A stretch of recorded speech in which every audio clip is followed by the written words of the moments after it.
അതിനെ മറികടക്കാമെന്ന് വിചാരിക്കരുത്.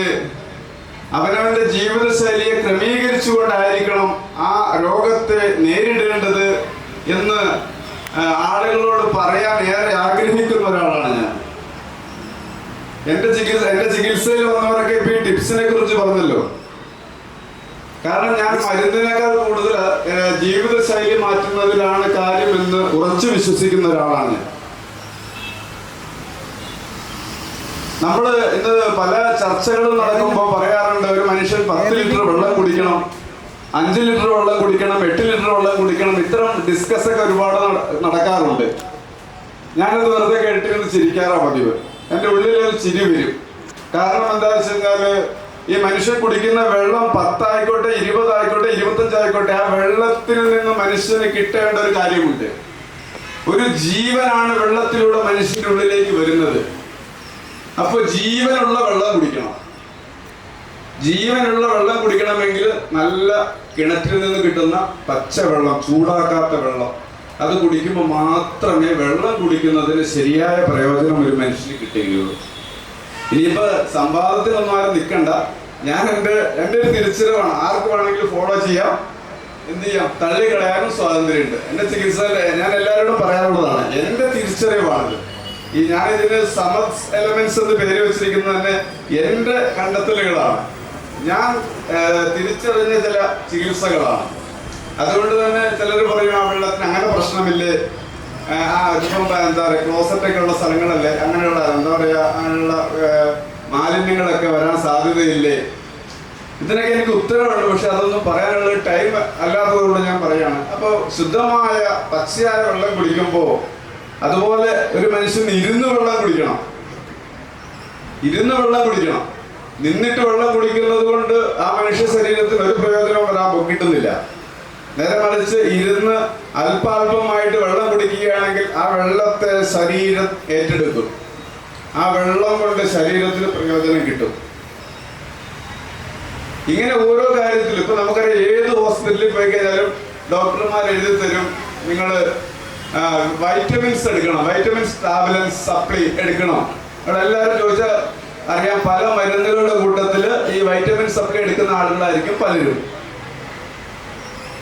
ഒരു പൈസയും മുടക്കാതെ നമുക്ക് വീട്ടിൽ നിന്ന് കിട്ടുന്ന വൈറ്റമിൻസ് ഉണ്ട്. മൾട്ടി വൈറ്റമിൻ ആണത്. നമ്മളുടെ ശരീരത്തിന്റെ എല്ലാ പ്രശ്നങ്ങളെയും പരിഹരിക്കാൻ കഴിയുന്ന ഒരു വൈറ്റമിനാണ്. ഒരല്പം സൂര്യപ്രകാശത്തെ എടുക്കാൻ നമ്മുടെ ശരീരത്തെ ഒന്ന് വിട്ടുകൊടുത്താൽ മതി. കാലത്തും വൈകിട്ടും ഒക്കെയുള്ള ഒരല്പം സൂര്യപ്രകാശത്തെ എടുക്കാൻ നമ്മളൊന്ന് തയ്യാറായി കഴിഞ്ഞാൽ, അല്ലെ, സൺബാത്ത് എന്ന പേരിലൊക്കെ ഇന്ന് വിദേശത്തൊക്കെ വളരെ നല്ല നിലയിൽ അതിന്റെ പ്രചാരണം നടന്നുകൊണ്ടിരിക്കുകയാണ്. ഇതിന്റെ കണ്ടെത്തലുകളുടെ ഉറവിടം നമ്മുടെ ഇന്ത്യയാണ്. ഓൾട്ടർനേറ്റീവ് മെഡിസിൻസിന്റെ, തെറാപ്പികളുടെ എല്ലാത്തിന്റെയും ഉറവിടം, ശരിയായ ഉറവിടം എന്ന് പറയുന്നത് നമ്മുടെ ഭാരതമാണ്. പക്ഷെ നമ്മൾ എന്ത് ചെയ്യണം? നമ്മളിങ്ങനെ മാറിക്കൊണ്ടിരിക്കുകയാണ്. നമ്മൾ വെയിൽ കൊണ്ടാ പറയാം, വീട്ടിൽ കയറിപ്പോടാ, വെയിൽ കൊണ്ടല്ലേ. മണ്ണിലിറങ്ങി കുട്ടികൾ കളിക്കാൻ തുടങ്ങിയാൽ പറയും, എന്തു പറയും? മണ്ണിലിറങ്ങാൻ സമ്മതിക്കത്തില്ല, കുട്ടികളെ കളിക്കാൻ വിടത്തില്ല, വെയിൽ കൊള്ളാൻ വിടത്തില്ല. ഇതൊക്കെ പറയും, നിങ്ങൾക്ക് ആരോഗ്യ പ്രശ്നങ്ങൾ ഉണ്ടാവും എന്ന് പറയും. പക്ഷെ മണ്ണിൽ കളിച്ച് വളർന്നവരാണ് നമ്മള്. മണ്ണിൽ വെയിൽ കൊണ്ട് കളിച്ചവരാണ് നമ്മള്, അല്ലെ? 90 കിഡ്സ്, 80 കിഡ്സ്, 70 കിഡ്സിന്റെയൊക്കെ ഹിസ്റ്ററി എന്താണ്? പാടത്തും പറമ്പത്തും പുഴയിലും ഒക്കെ നീന്തി കുളിച്ച്, ചാടിക്കളിച്ച്, ഓടിക്കളിച്ച്, മരത്തിലൊക്കെ കയറി ആ നടന്നവരാണ് ഇപ്പൊ കുറച്ചെങ്കിലും ആരോഗ്യത്തോടു കൂടിയിരിക്കുന്നത്. ഈ 2K കിഡ്സ് എന്ന് പറയുന്നവർ എന്താണ്, ബ്രോയിലർ കോഴിയും ബ്രോയിലർ മുട്ടയും ഒക്കെ കഴിച്ച്, ജങ്ക് ഫുഡ്സും കഴിച്ച്, ഒരു എന്താണ് പറയുന്നത്, ആരോഗ്യാവസ്ഥ എന്താണെന്ന് നോക്കിക്കഴിഞ്ഞാൽ എൻ്റെ മകൻ്റേതുൾപ്പെടെയുള്ള അവരുടെയൊക്കെ ആരോഗ്യത്തിന്റെ വിഷയത്തിൽ വലിയ ആശങ്കയുള്ള ഒരാളാണ് ഞാൻ. എൻ്റെ മകന്റെ ഉൾപ്പെടെയാണ് ഞാൻ പറയുന്നത്. അവർക്കൊരു ഷവായി, അവർക്കൊരു അൽഫാം, അതിൻ്റെ അപ്പുറത്തേക്ക് എന്തെങ്കിലും ഒരു ഭക്ഷണത്തെ കുറിച്ച് അവർ ആഗ്രഹിക്കുന്നില്ല, ചിന്തിക്കുന്നില്ല. അവരുടെ മെനുവിൽ എപ്പോഴും ആ ഒരു സാധനം മാത്രമേ ഉള്ളൂ. പക്ഷെ നമ്മളൊക്കെ നമ്മുടെ ബാല്യത്തില് നമ്മൾ കഴിച്ച ഭക്ഷണമുണ്ട്. അധികം ഭക്ഷണമൊന്നും ഉണ്ടാകത്തില്ല. ചക്കയുടെ സീസൺ ആയി കഴിഞ്ഞാൽ ചക്ക ഉണ്ടാകത്തുള്ളൂ. കപ്പയുടെ സീസൺ ആണെങ്കിൽ കപ്പ. അതുപോലെ ഒരു നേരം അല്ലാതെ 2 നേരം നമുക്ക് അരി ആഹാരം കഴിക്കാൻ അന്നത്തെ കാലത്തില്ല. എന്റെ ഉടുപ്പും എന്റെ ഇതൊക്കെ കണ്ടിട്ട് നോക്കണ്ട, ഞാനൊരു 50 വയസ്സായ ആളാണ് കേട്ടോ. അതുകൊണ്ടാണ് ഞാൻ ഈ കഥയൊക്കെ പറയണത്. അപ്പോ ഞാൻ ആ കാലഘട്ടത്തിലൊക്കെ ജീവിച്ച ഒരു കാലഘട്ടത്തെ കുറിച്ചാണ് ഞാൻ നിങ്ങളോട് സംവദിക്കുന്നത്.